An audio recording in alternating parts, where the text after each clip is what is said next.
रहीम।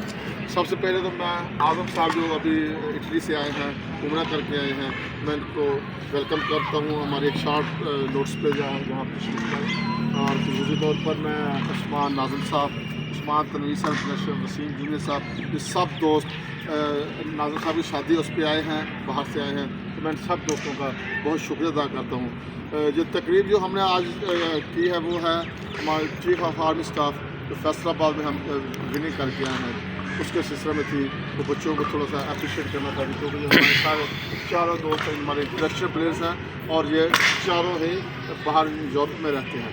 तो खसूसी तौर पर इन दोस्तों की ऑनर में हमने ये फंक्शन किया है और हमने बच्चों की हौसला अफजाई के लिए और इन्होंने मोटिवेशन के लिए, क्योंकि हमारा अगला फंक्शन जो हम कल लाहौर जा रहे हैं उसमें पंजाब के लिए है, उसके बाद उधर ही चैम्पियन अपना पाकिस्तान का भी उधर ही है चीफ ऑफ आर्मी का।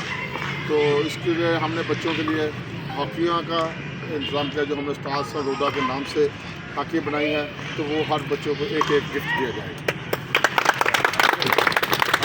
मैं खसूसी तौर पर बूट साहिब के ऑनर अशरफ साहब का शुक्रिया अदा करता हूँ जिन्होंने हमें ये किट्स मुहैया की हैं और आइंदा इन्होंने हमें ट्रैक सूट देने का ही वादा किया।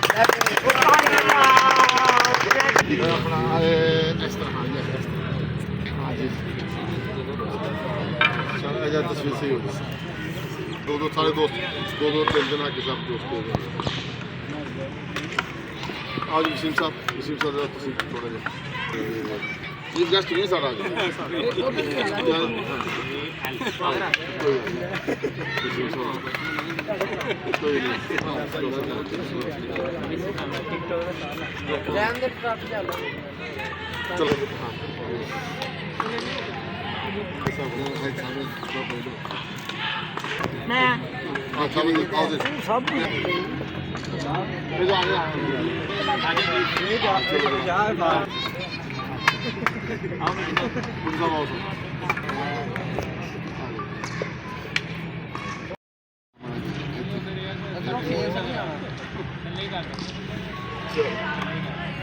चलो अच्छा एक मिनट